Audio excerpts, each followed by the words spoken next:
anyway, they're going into the word, and I'm like, man, they really know what they're talking about. They know their history. Like, I'm excited about this. I'm excited. And so at the end, I leave, and I take the information with me back to Kentucky, okay? Because I had to come back to Kentucky, and I was actually on visitation, visiting my family at the time, and so I would come back to Kentucky, take the information with me or whatever, and study it on my own.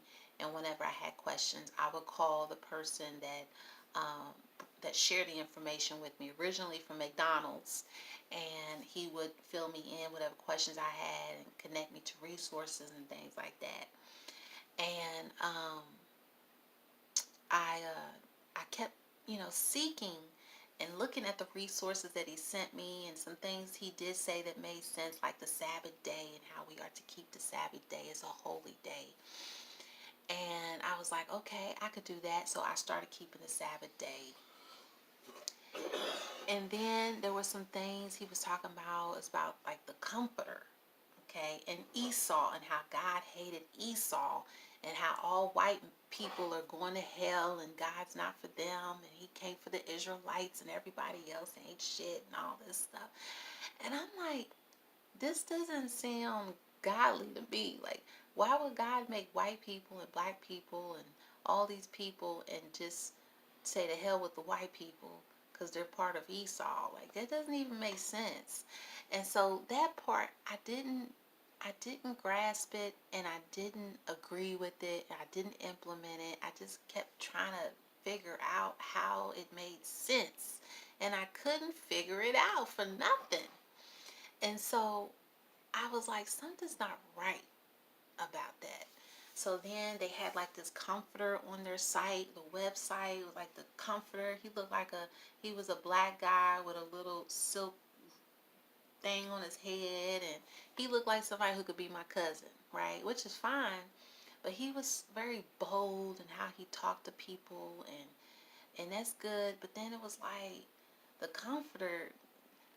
How's the comforter a comforter? How's the comforter this man? How is he the comforter? Like, I feel like you're putting this person on a pedestal, and he's supposed to be the comforter from God, and he's supposed to teach us all these things, but I'm just not feeling it. Like, I'm not feeling this. And so I didn't implement that. I didn't believe it. Okay.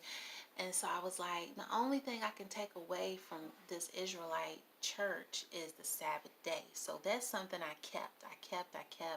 And I said, I'm not really interested in whatever they're talking about. It's not making sense. I'll keep the Sabbath day. That makes sense. And the rest of it can go to hell. Like, I don't understand it. It's not making sense. So poof, I'm done with it. So I moved on. And then I found this church called Israelite Church of Jesus. And they believe in the Israelites and how the Israel are the chosen people and all that. But also they believe that the Gentiles and all nations are part of God's people, okay? Not just the Israelites, okay? And I was like, this makes sense. Like, this right here, this got my ear. Like, I can roll with this. So let me learn a little bit more about what they're talking about. And the more I studied, and the more I listened, and the more I read the Bible, the more I did those things, the more it just made sense.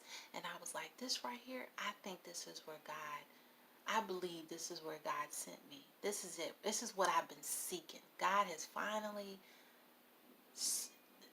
have finally found what God, it says, seek and ye shall find. So I found what I was seeking for. And so I want to share with everybody else this amazing nugget. It's a gem. It's hidden away. And you got to seek it to find it. And I found it, so I want to share it with you guys. It's like a gold jewel. It's better than gold and silver. I'm telling you guys. So anywho, so going over these scriptures about the wickedness and how there's multiple principalities of wickedness, and they all want to outdo each other. It's kind of like a basketball game. Everybody's on the court and they're trying to outdo each other, right? Depending on what team, each team is on the court. They're both basketball teams, but they're trying to outdo each other because they have their own team. And that's how Satan operates. It's not just Satan, it's Satan and his whole, it's like Satan has a network marketing company, okay? And he has multiple groups, multiple teams working for him, okay? Where he has probably thousands and thousands and thousands of people out there working for him in his end goal. And so that's what these scriptures are talking about. So let me go ahead and move on to the next book.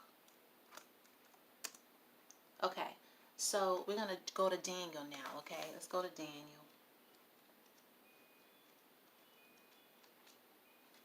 Okay, Daniel 8:15 through 17.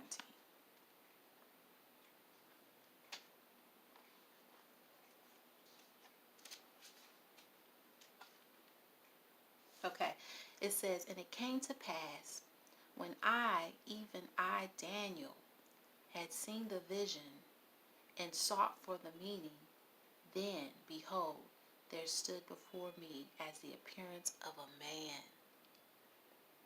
And I heard a man's voice between the banks of Ulai, which called and said, Gabriel, make this man to understand the vision. So he came near where I stood, and when he came, I was afraid, and fell upon my face. But he said unto me, Understand, O Son of Man, for at the time of the end shall be the vision. Ooh-wee. Hey, y'all. Let's talk about the angel now. The holy angel of God came to him and spoke to him. Came and spoke to Daniel and told Daniel. He told Daniel that for at the time of the end shall be the vision. Ooh. And he said he looked like a man. Oh my gosh. All right, so let's move on. 1 Peter.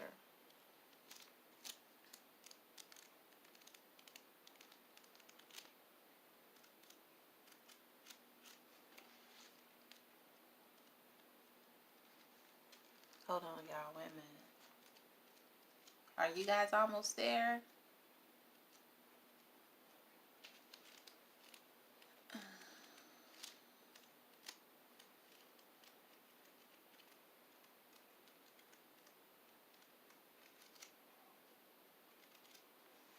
So I don't know if you guys, well, let me share a little story about Daniel.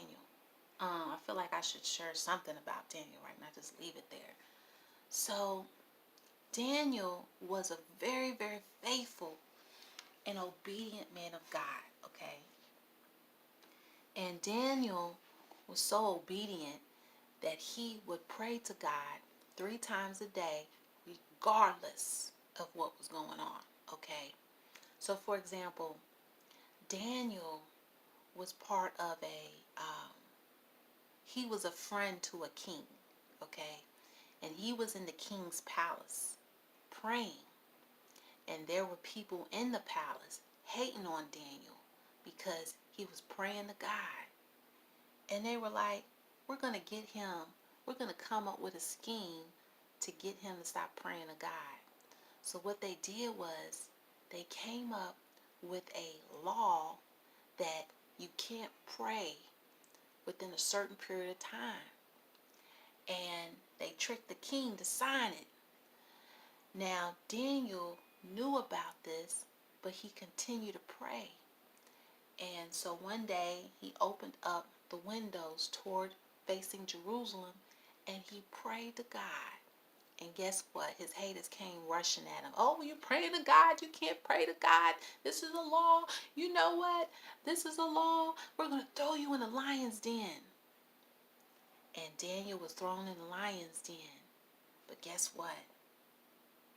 God rescued him. God saved him from the lion's den. The lions didn't do anything to Daniel. And so in that story, it shows Daniel's faith in God. It shows that he had works, and his works was, I'm a worship God, I'm a praise God regardless. And that was his works, and his faith was, hey, if you're going to throw me in the lion's den, so be it. I'm still going to pray, and I'm still going to worship the Lord. And that's what he did. Okay? So so in Daniel chapter 8, 15 through 17, it's talking about Daniel and how the angel of God, the presence of God, came upon Daniel and told him that there will be a vision. Okay? And so now moving on to 1 Peter. And I'm trying to find this 1 Peter, and for some reason it's not, I don't know if I'm, oh man. Sometimes the book just moves right past it, and you gotta take a little bit more time. So 1 Peter is page 533.